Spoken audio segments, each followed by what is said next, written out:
The American soldier is innovative. They are smart. They are hungry for change. They know what needs to be done. And what we need to do is get out of their way.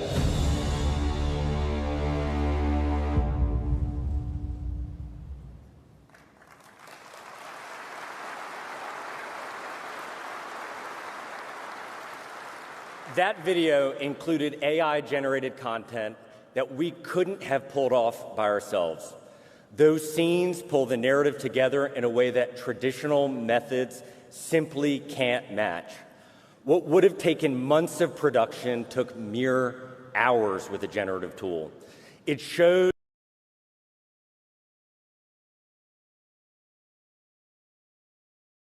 power we can unlock by augmenting our soldiers with cutting-edge tools like AI. Capabilities like AI amplify how the moment we face right now, here in 2025, is an inflection point. Technology is rapidly, fundamentally changing our world. Our adversaries are harnessing it to change the very nature of warfare. We must change or become obsolete. For our Army to meet this moment, every single person, especially those at this conference, must be able to answer yes to one very simple question. Am I focusing my energy and effort so that soldiers are ready to fight and win our nation's wars? Because every minute we don't, we place soldiers' lives at risk. Our actions today decide the very fate of our future Army. Since February, Chief and I have been laser-focused on making sure every effort in our Army leads to a better killing machine. Every breath, every keystroke should help soldiers win. And every day we need maximum effort to support our soldiers because what we accomplish today gives them advantages in the future. The Chief and I recognize that we can't lead by simply sitting through performative meetings in the Pentagon. We need to get out of the building, spend time with soldiers, and engage with them to get the actual ground truth. So in the last 8 months, we visited bases across the world, installations across the nation, and allies across the continents. We visited soldiers in 23 states and 10 countries.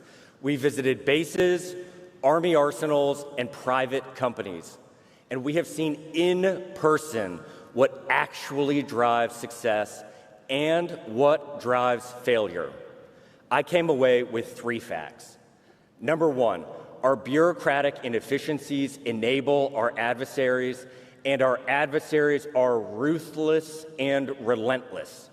Number 2, soldiers are our greatest asset, and they alone are the reason we are still the most powerful army in the world. Number 3, they simply cannot do it alone. No one can predict the next war, but we cannot wait. We cannot fucking wait to innovate until Americans are dying on the battlefield. We must act now to enable our soldiers. Our window to change is right now, and we have a plan to do it. We will set the pace of innovation, and we will win with silicon and software, and not our soldiers' blood and bodies. I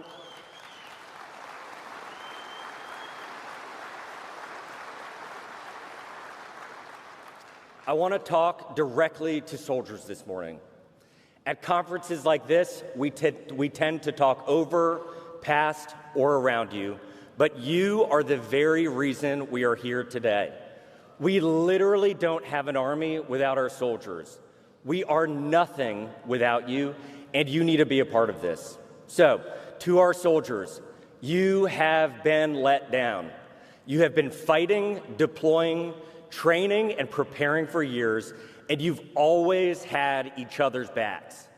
But unfortunately, your civilian leadership hasn't always done the same for you. We let you down because we didn't place you first. The system, the bureaucracy, and the prioritization placed you last for decades. That stops now.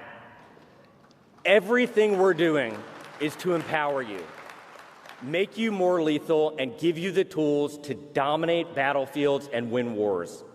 But changing the system requires breaking free from mediocrity. No longer will the Army simply manage risk so we don't fail. Taking the safe option, suppressing innovators, giving into bureaucracy accomplishes nothing. But for 30 years, we maintained the status quo. No existential threat forced us to change, and our incentive structure has warped. Special interests and lobbyists have taken advantage of our system. Since the end of the Cold War, our system's priorities shifted from combat effectiveness to jobs and profits. And I'll just be blunt here. The definition of success became taking no risks, doing absolutely nothing, and just not getting fired. To be fair, it's a rational reaction to a broken system. But we sank billions into Crusader, Comanche, and Booker, programs the Army knew from the very beginning weren't right. These were all unequivocal failures that eroded Congress's and the public's trust in Army acquisitions. Meanwhile, the commercial sector transformed the world. AI, robotics, ubiquitous computing, but our soldiers are still stuck fighting with systems conceived in the 1980s. When I was in Iraq in 2009, the gap between military and commercial technology was stunning. Returning to the Army 15 years later, I am absolutely enraged to report that the gap has grown to a deep chasm, and our soldiers have to cross that chasm every single day. I want everyone in this room to put themselves in soldiers' shoes for just 1 minute. At home, your fingertips command artificial intelligence, instantly exchange data worldwide, and your vehicle self-drives you to work. You live in a vibrant, ever-changing technological world that actually enables your day-to-day life. Then, once you arrive at work, you exist in an organization that has been conditioned to expect technological failure. Sadly, that is a fair response considering what we have provided to our soldiers for decades. Over a career in the Army, you literally spend months of your life waiting on Army systems to work. Then, when you train, you step into the same platforms that we fielded 30 and 40 years ago, like the Humvee. You struggle to communicate beyond line of sight, and you wonder why the hell you just can't use the smartphone in your pocket. Before and after work, our soldiers live in the real world. But while they're on duty, they time travel to the early 2000s at best. Or earlier. Look at this picture behind me. No, really look at it. Check out that closest soldier in the picture. That's Specialist Gail Valera, who was born in 2004. The system he's working on was originally fielded in 1995, 9 years before he was born, and it still runs on its original programming code. Meanwhile, Ukraine is updating its drone software every couple of weeks. It is absolutely unconscionable that we would send soldiers to war with 30-year-old obsolete systems. This is the inflection point where we turn it all around. Soldiers are energized. American companies want to partner with us. The President and Secretary of War are giving us unprecedented top cover. The future is right now. That is why we launched Continuous Transformation in May, to get rid of what we don't need, cut the bloat, and buy soldiers what they actually need. That reoriented us on what matters most, enabling soldiers. That first step built momentum. Now we need to make it foundational. Sweeping change sometimes starts with small, seemingly esoteric wins, like a well-placed rock triggering a landslide. Acquisitions reform, how we do business, how we move money, is our rock that will create a cascading defense renaissance. I used to be in the Army, became a lawyer, worked in investment banking, venture capital, and now I'm back in the Army. I did a full circle. After seeing the power of combining venture capital money and mentorship with startup culture, I can say unequivocally that the Silicon Valley approach is absolutely ideal for the Army. So last month, we launched Fuse, the Army's new cradle-to-grave capital funding model. It will identify promising startups, quickly fund them, and get minimally viable products to soldiers in weeks. Fuse, like VC firms, will be successful because we will work with agile, innovative, hungry startups that live on the very edge of innovation. We aligned $750 million to this model, and it will increase to $765 million next year. That's over a 150% increase in the Army's funding toward emerging tech and innovation. And the very first Fuse competition starts right here at AUSA. It is called X Tech Disrupt, powered by Y Combinator. Like Shark Tank, contestants will make a product pitch for $500,000, then sprint for 30 days to launch their breakthrough tech. Then they will take it to the field and iterate with soldiers for another month to improve their product. Our goal under Fuse is to contract with startups that have never, ever worked with the United States Army before in just 60 to 70 days. For companies we have worked with that have prototype-level entries, we want to contract in 10 and start soldier iterations in 30 to 45 days. We train like we fight. Acquisition should be no different. We wouldn't take 10 to 12 months to sign a contract while in a fight, so we will train our system to move fast. And soon, Ukraine won't be the only Silicon Valley of warfare. Fuse finds and grows capabilities and then feeds them into our broader acquisition system. That's where our next reform lies. Organizational acquisition reform. We are changing the way we buy military equipment. Traditionally, program executive officers manage a group of Army acquisitions programs that deliver capabilities to soldiers. For decades, our PEOs trudged through a process-oriented acquisition cycle that was really good at slow, expensive, and suboptimal outcomes. Process-oriented systems are overcomplicated, overregulated, and overdue for reform. In the private sector, process-oriented systems are a thing of the past because they simply can't keep pace with change. The traditional 12 to 18-month contracting cycle is just no longer feasible. Tech advancement moves too fast for multi-year acquisitions. America is not the global leader in tech innovation because of bureaus, boards, and bureaucrats. So, in just a matter of weeks, we will announce changes to how we buy military equipment. We are going to completely disrupt the system that has held back the Army for decades and lined the prime's pockets for so long. Our acquisitions enterprise is more complicated than it should be, and that's getting in the way of empowering soldiers. So we will combine it all under a single organization that reports directly to senior Army leadership. We want fast and efficient. We want to get soldiers the tools they need now, not a decade in the future. We will break down barriers until we measure acquisitions, not in years and billions, but in months and thousands. Why does this actually matter for soldiers? Because we will keep cutting red tape until the capabilities you use at work are equal or better than the ones you use at home.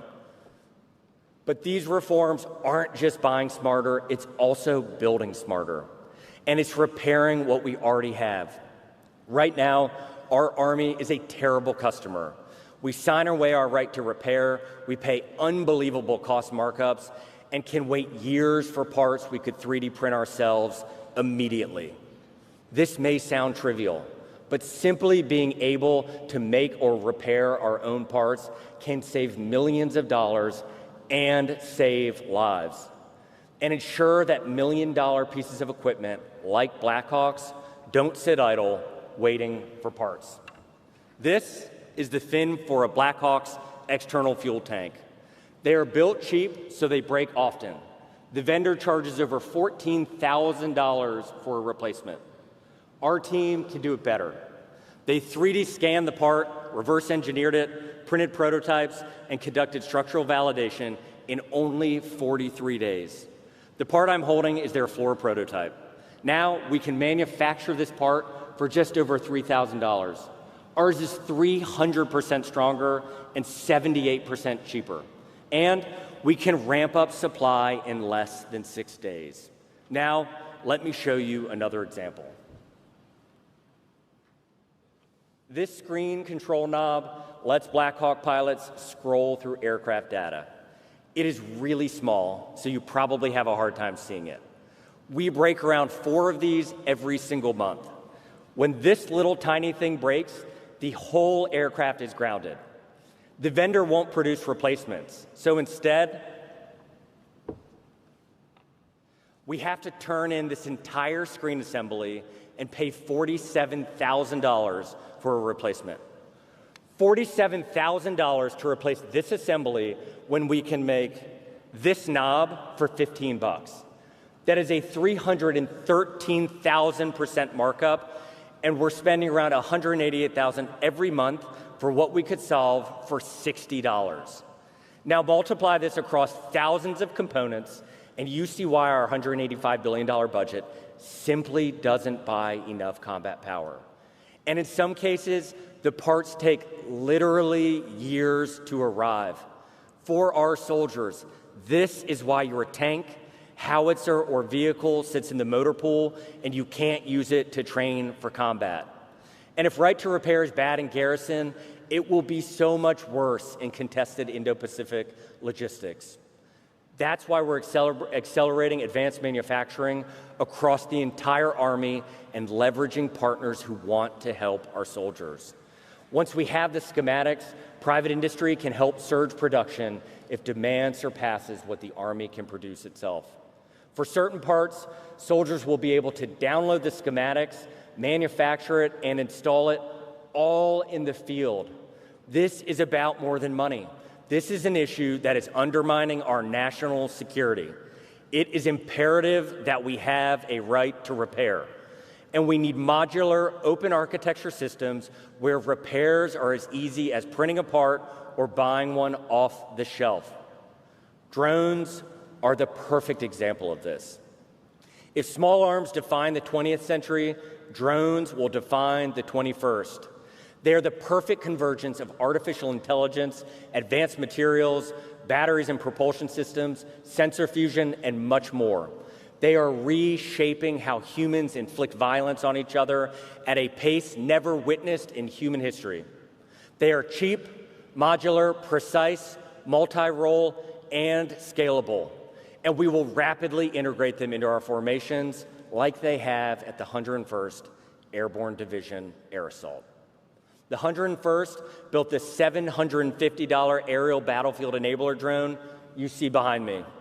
They are modular, you can swap components, make software updates, transition between attack, recon, or defense.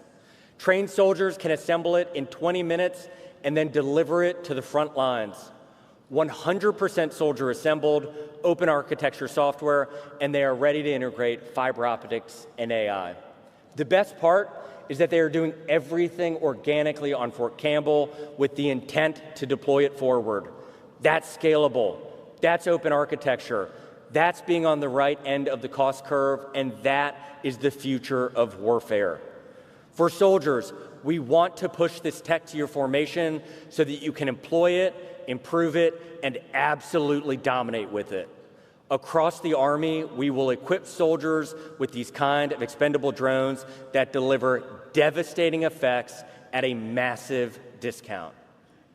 I cannot overstate the impact drones will have on warfare and homeland defense. They will absolutely dominate warfare in the 21st century. Just look at the exponential increase in the use of drones in Ukraine in just 3 years. Their use in Operation Spider's Web shows that drones are the very definition of an asymmetric capability.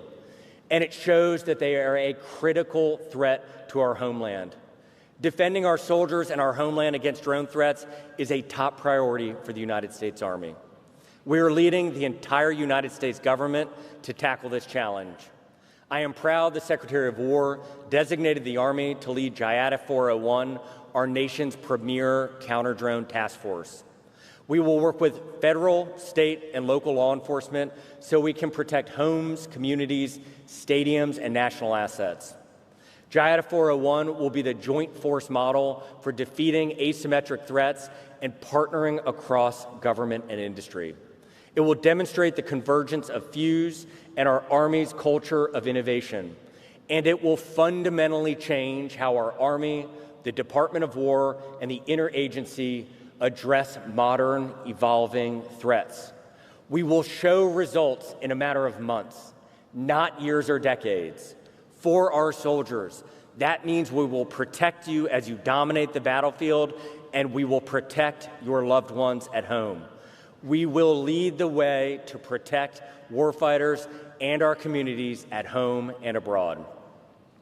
3 enduring factors will determine whether we succeed into the future: agile funding, private partnerships, and soldiers. Agile funding means consolidating line items and funding mission areas so we can shift money to what matters. Imagine if a company had to lock in its budget for the next 5 years with limited flexibility.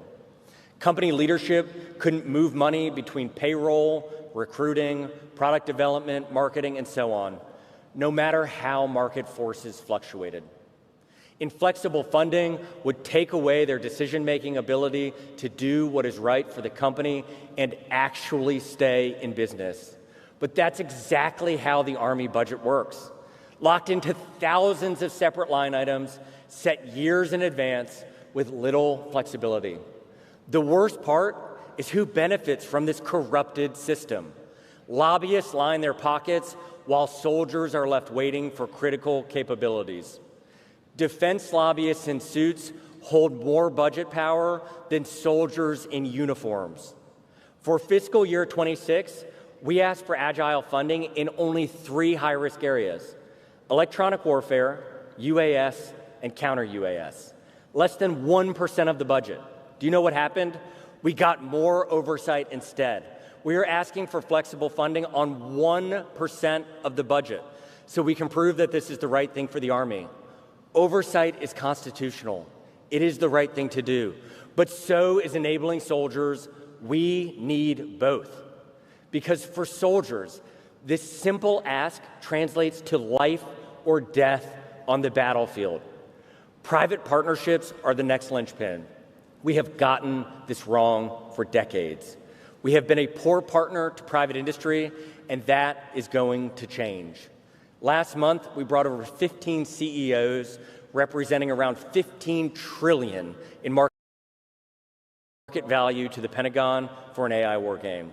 Their innovation, their willingness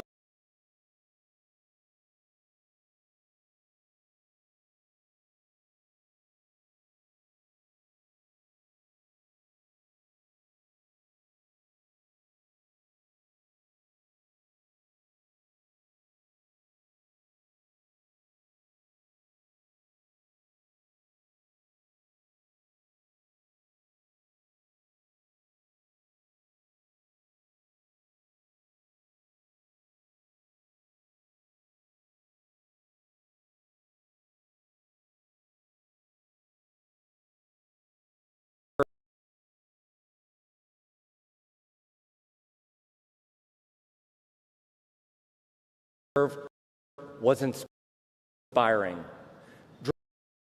Drones, contested logistics, 3D printing, artificial intelligence, we covered it all. And we discussed these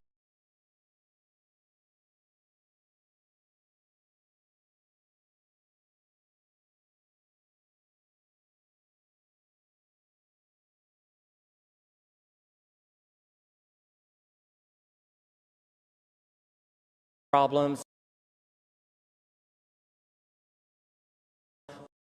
with some of the most innovative minds of our time. You know what the greatest output was? Partnership, relationships, building trust. And we are actually acting on the things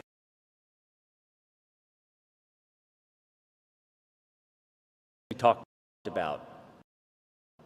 Fuse and acquisitions reform are a step in the right direction, but they are symbiotic with the private sector.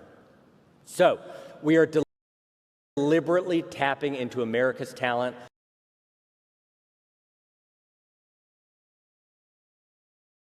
by building relationships with private industry and private equity.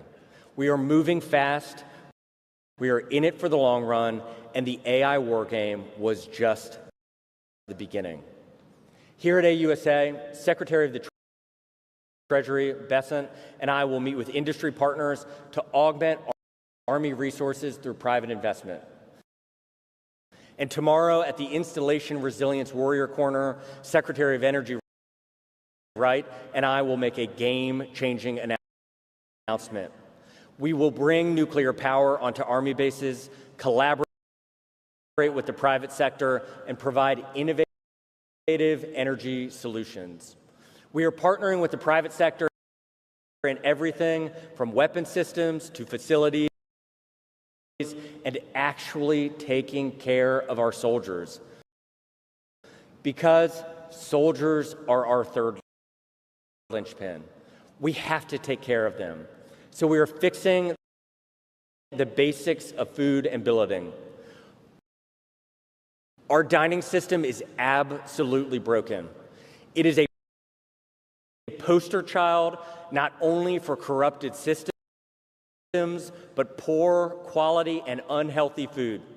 You can trace it back to factors like the 1936 Randolph-Shepard Act that gives blind vendors priority for food service operations on federal installations.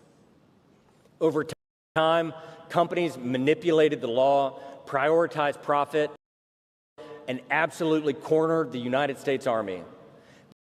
They found that they could place companies under irrevocable trusts in blind family members' names so they could falsely enjoy Randolph-Shepard preferences. It keeps us from using vendors that provide the services that soldiers actually want. The result, a dining experiences that soldiers hate. We are going to break through this barrier. We are piloting 5 campus-style facilities that are open 24/7, offer multiple vendors, healthy food, and CAC swipe convenience. Construction is another corrupted system. We have been paying 68% premiums simply to build on our own bases. That is 68% higher than just on the other side of our own fence line. So we are finding innovative construction methods instead, like 3D printing concrete structures to reduce costs and deliver facilities faster. Our soldiers endure too much hardship to be shortchanged. We must honor the courageous, selfless decision to answer our nation's call. And they are answering it in record numbers. We met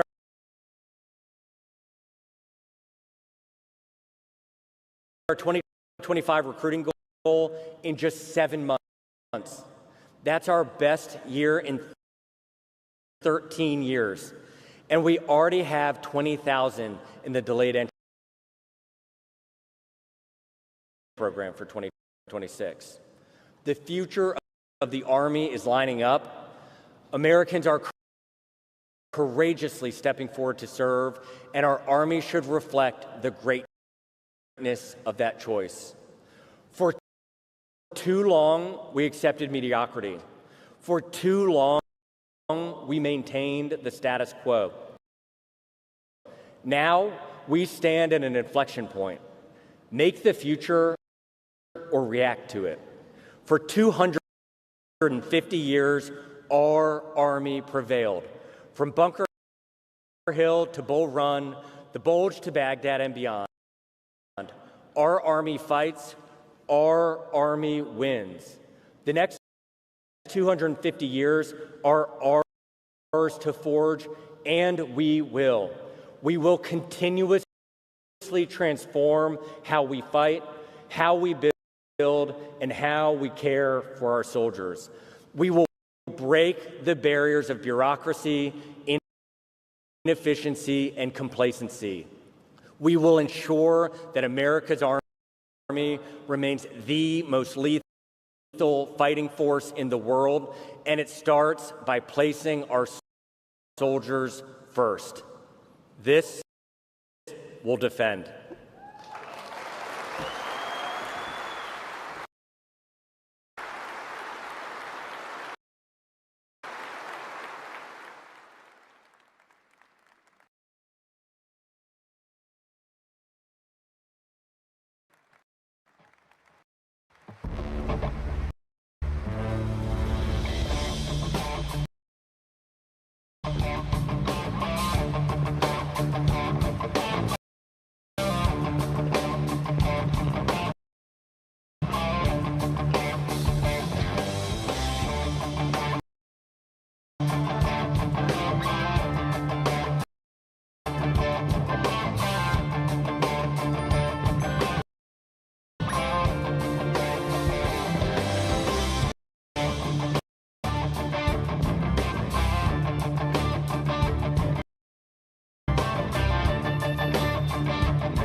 The U.S. Army continues to transform, focused on soldier solutions to real-world problems.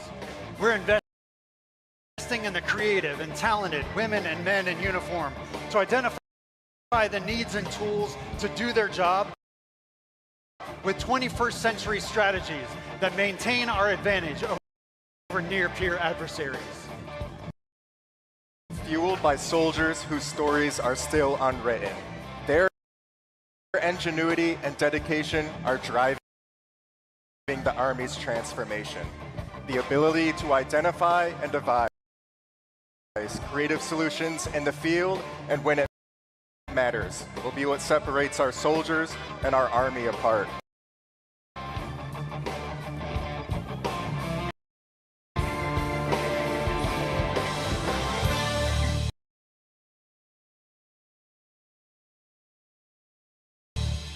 And that's the long way of saying, when it really matters, the Army's prepared to do whatever it takes.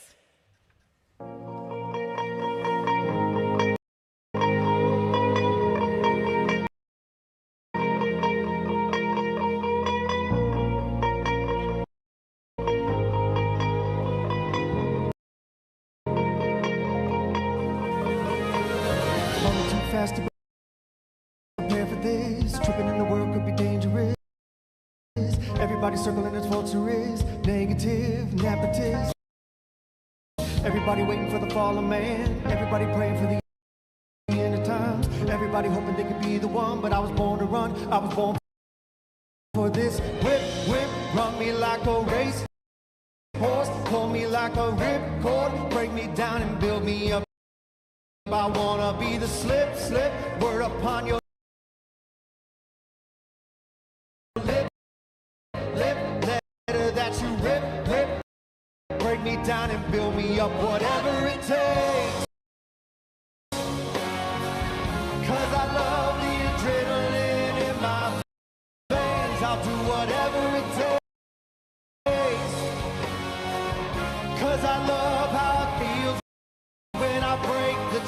I'll do whatever it takes. Take me to the top, I'm ready for whatever it takes. 'Cause I love the adrenaline in my veins. I'll do what it takes.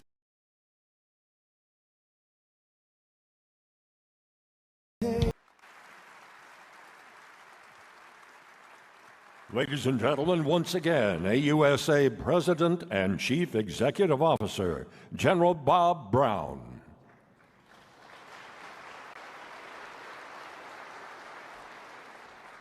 Well, how about a big thanks to Brigadier General Tony Gant, Commanding General of the Military District of Washington, and the men and women of the Old Guard, our nation's oldest regular Army regiment, and the men and women of the United States Army Band and the Army Chorus for that incredible show. Great job, so great job.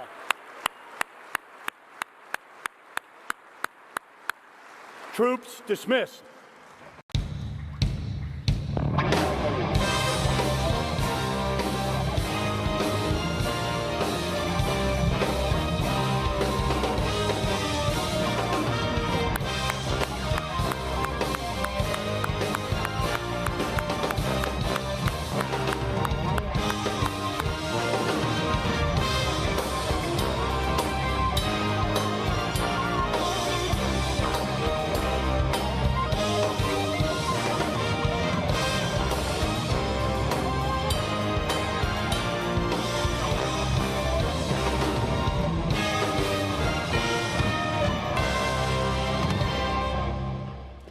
This morning, we'll recognize some deserving individuals and organizations for their service to our nation, the Army, and AUSA.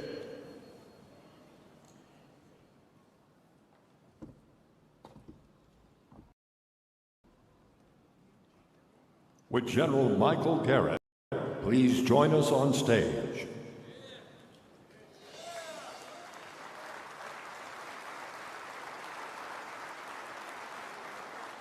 The General Gordon R. Sullivan Leadership Medal for exemplary leadership and mentorship for the advancement of the United States Army is awarded to General Michael Garrett, United States Army retired, a former commander of United States Army Forces Command who served in uniform for nearly 40 years.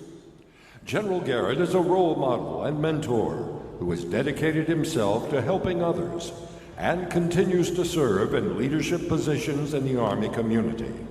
In grateful recognition, we proudly present the Gordon R. Sullivan Leadership Medal to General Michael Garrett.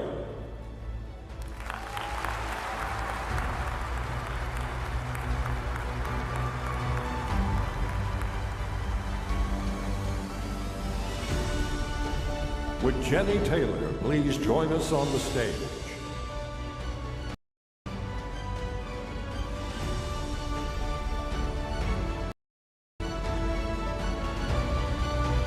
The General Creighton W. Abrams Medal for exceptional service to the United States Army is awarded to Jenny Taylor, a Gold Star widow who turned her grief into purpose, becoming a powerful voice for service and sacrifice, a tireless advocate for military members and their families, and a nationally recognized speaker and trainer on topics such as resilience, grief, and leadership.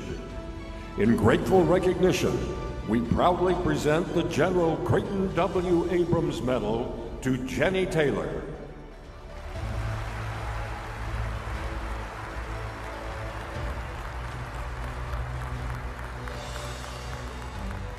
Would David Fulton please join us on stage?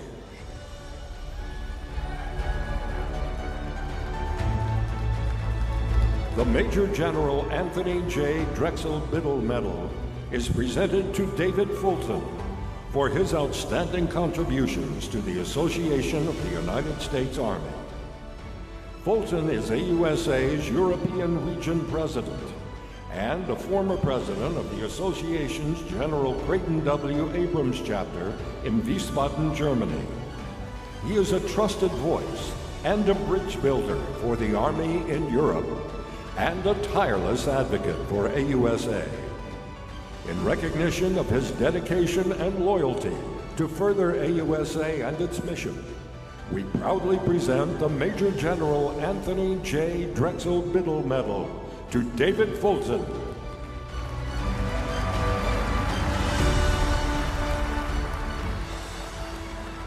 Would General Daniel Hookinson please join us on the stage? The Lieutenant General Raymond S. McLean Medal is awarded to General Daniel Hookinson, United States Army retired, for his exemplary service and outstanding contributions to the advancement of the Association of the United States Army's goal of a seamless, multi-component Army. General Hookinson, who retired last August after serving as the 29th Chief of the National Guard Bureau, postured the Army National Guard at the forefront of national and international responses and enabled it to perform at the highest levels while prioritizing soldiers and families. In appreciation of his outstanding service and dedication to our nation and the Army National Guard, we proudly present the Lieutenant General Raymond S. McLean Medal to General Daniel Hookinson, United States Army retired.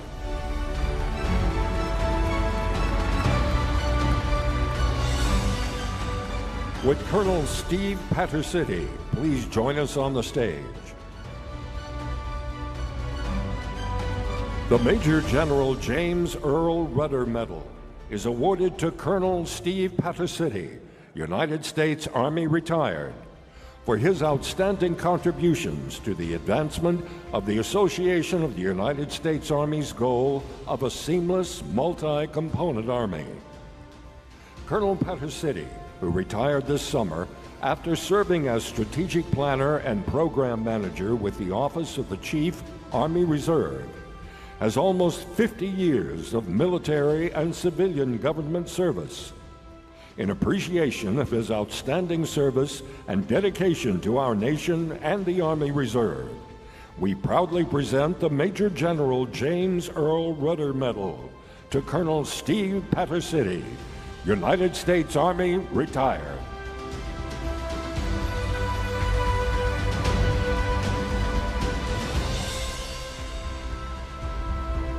Would Command Sergeant Major Michael Boyd please join us on stage?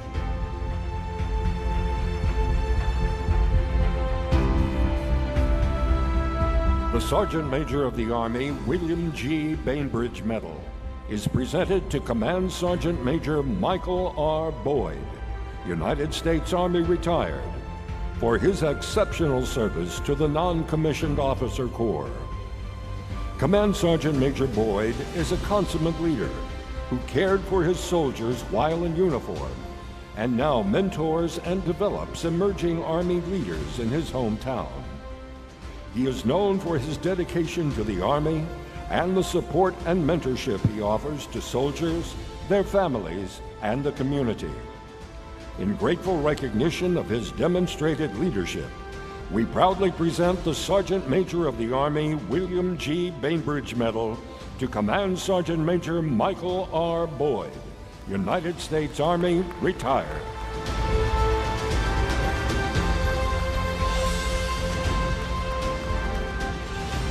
Would Eric Ocasio please join us on stage?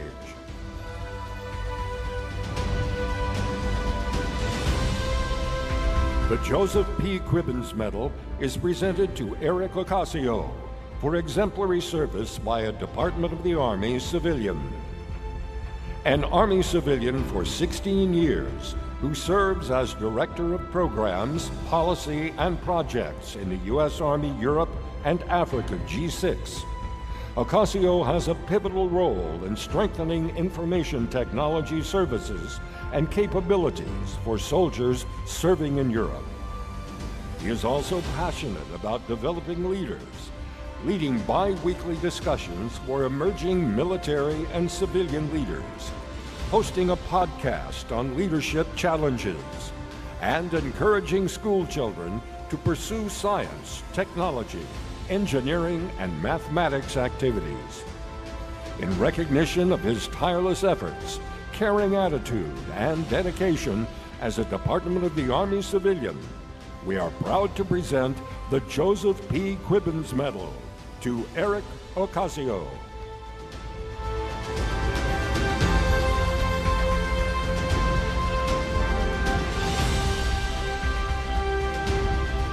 Would the Miller family please join us on stage?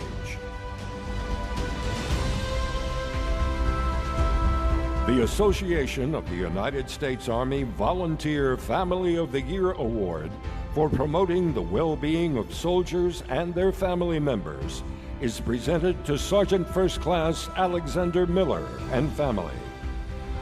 Sergeant First Class Miller and his wife Christy are tireless volunteers, spending hundreds of hours working with, supporting, and helping soldiers and their families at Fort Knox, Kentucky. They are joined by their son, Mason. In recognition of their commitment to the Army community, we present our Volunteer Family of the Year Award to this remarkable family.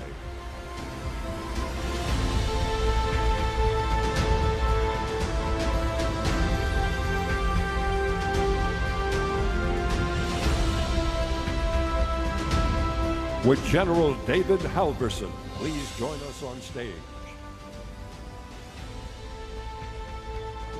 The John W. Dixon Award for Outstanding Contributions to National Defense by a member of the industrial community is awarded to Lieutenant General David Halverson, United States Army retired, Chairman and CEO of Cyprus International. Established in 1978, Cyprus International is involved in a range of strategic initiatives that support U.S. defense priorities and industry partners. Under Lieutenant General Halverson's leadership, the company is focused on critical defense priorities such as artificial intelligence, microelectronics, long-range precision fires, and mission command, helping to shape national sustainment and logistics policy discussions.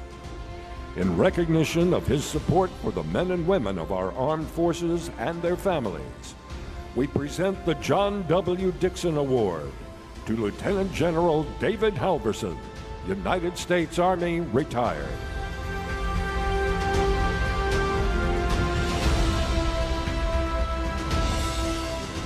With Bonnie Carroll, President and founder of TAPS, the Tragedy Assistance Program for Survivors, and Lieutenant General Joseph Anderson, United States Army retired, TAPS Board of Directors, please join us on stage.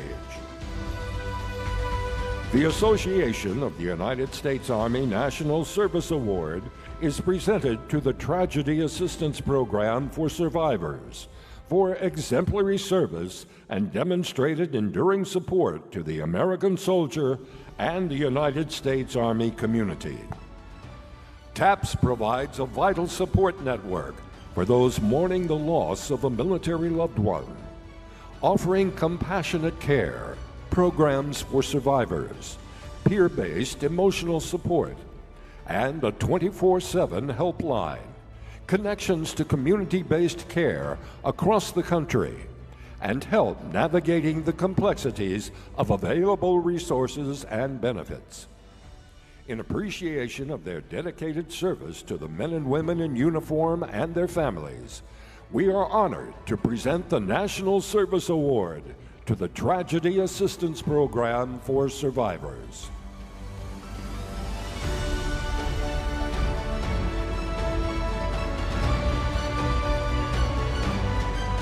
Would all Division and Best Chapter Award recipients please come to the stage?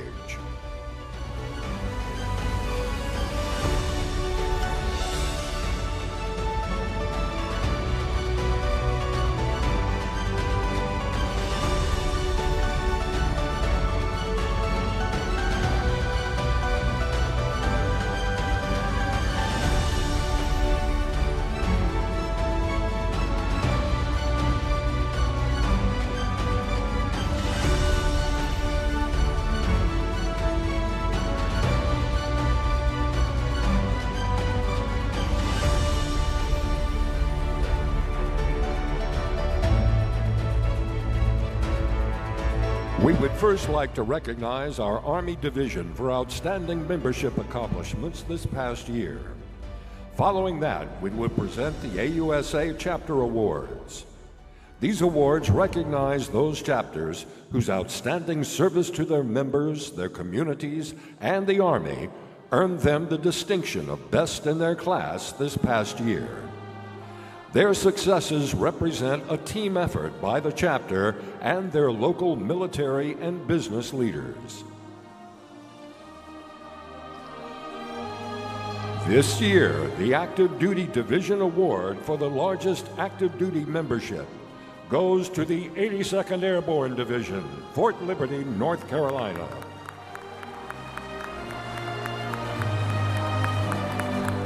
Accepting for the 82nd Airborne Division, Major General Brandon Tegmeyer, Commanding General, U.S. Army, 82nd Airborne Division, accompanied by Command Sergeant Major Randolph De La Pena, Command Sergeant Major, U.S. Army, 82nd Airborne Division, and Major General Al Aycock, U.S. Army retired, Fort Bragg and North Carolina Chapter President, and Sergeant Major Shirley Drawn, U.S. Army retired, Fort Bragg and North Carolina Chapter Executive Vice President.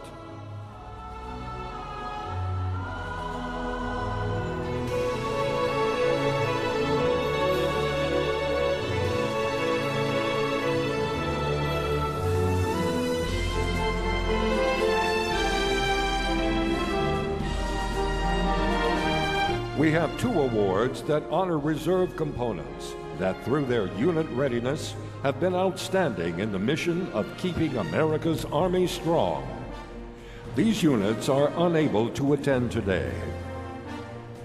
The award for the Best National Guard Command goes to Georgia Army National Guard. And the award for the Best U.S. Army Reserve Command goes to the 377th Theater Sustainment Command.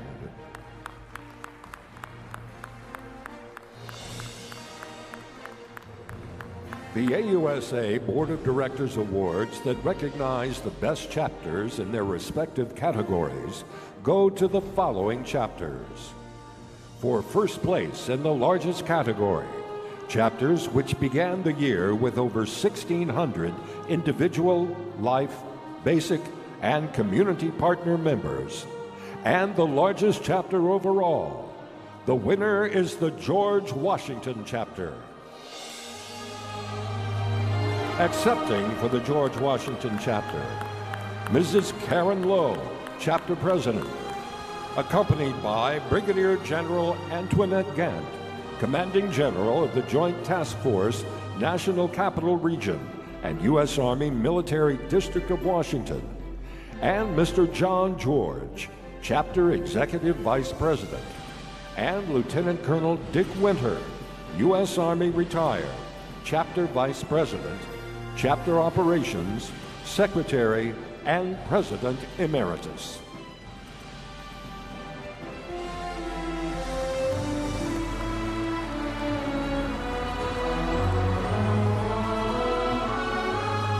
In the category of chapters with between 600 and 1,599 members, the winner is the Suncoast chapter. Accepting for the Suncoast chapter, Mrs. Marilyn Westrock, Suncoast chapter president, accompanied by Mrs. Rhonda Sutton, 3rd Region president, and Mr. Rafael Beltran, chapter executive vice president.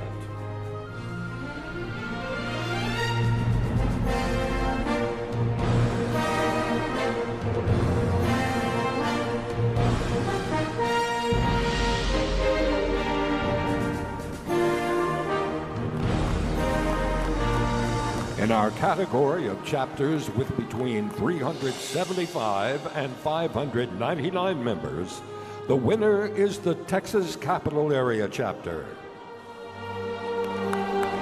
Accepting for the Texas Capital Area chapter, Colonel Gary Patterson, U.S. Army retired, Texas Capital Area chapter president, accompanied by General David Hotney, Commanding General, Transformation and Training Command, and Brigadier General Teresa Cogswell, 36th Infantry Division, Deputy Commanding General, and Command Sergeant Major Raymond S. Harris, Command Sergeant Major, Transformation and Training Command.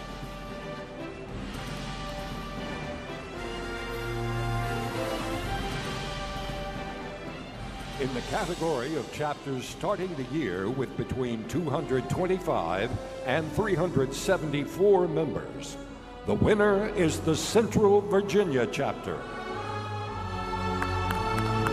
Accepting for the Central Virginia chapter, Colonel Leif Johnson, U.S. Army retired, Central Virginia chapter president, accompanied by Lieutenant Colonel Robert Martindale, Battalion Commander, United States Army Recruiting Command, and Cadet Logan Solgagar, Chapter Co-Vice President for Social Media.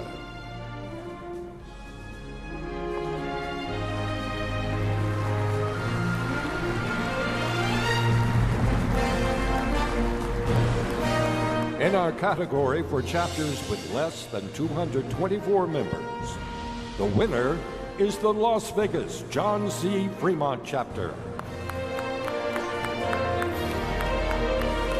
Accepting are Reverend Susan Plucker, immediate past president, Las Vegas John C. Fremont chapter. President accompanied by Sergeant First Class Timothy Smith, Vice President of ROTC, and Ms. Jody Ann Blasquez, Vice President of General Activities.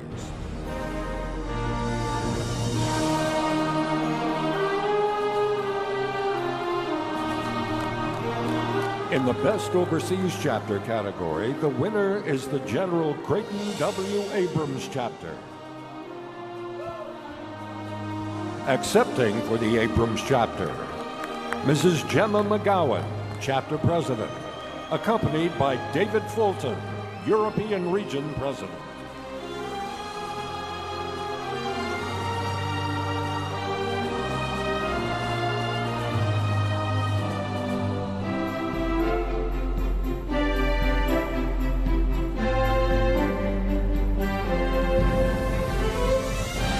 Ladies and gentlemen, this concludes the award presentations. Please give everyone another great round of applause.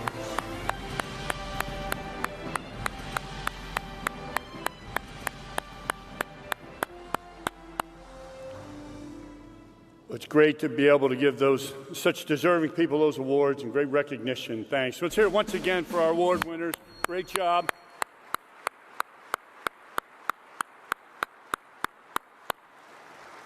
Yesterday, runners from around the world competed in the 41st Army 10-miler, hosted by the U.S. Army Military District of Washington. We celebrate and recognize the third largest 10-mile foot race in the world, known as the Army's Race. As the sole lead sponsor of this tradition of excellence, AUSA proudly celebrates its 41st year as a founding sponsor. And all race proceeds benefit family and morale, welfare, and recreation programs. The winners of the 10-miler in the military men's category, now all the participants paid their own way. And they're not here. They're already working out for next year. It's unbelievable. They had their trip back. But the winner is a repeat winner, Sam Chalanga, with a time of 48 minutes and 43 seconds. Pretty unbelievable, Sam.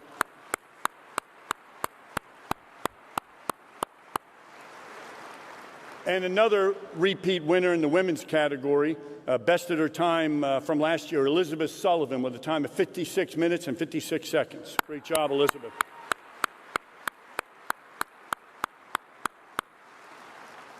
And a repeat winner in the teams, the top U.S. military men's team and winner of the Commander's Cup is the Fort Carson men's team.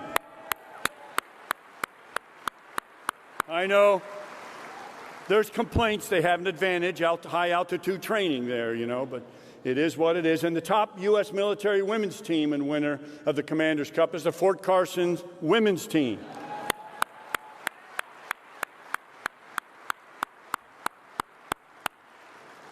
All right, so as you move through the exhibit halls and educational forums over the next few days, you will see the Army's continuous transformation in action. in every discussion, every demonstration, every innovation on display.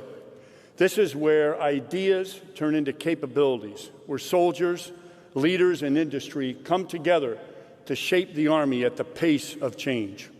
Thank you for being a part of it and for making this year's annual meeting the very best yet. Get out there, connect, and experience everything this incredible event has to offer. Thanks. Ladies and gentlemen, this concludes our opening session. Please enjoy the rest of the show.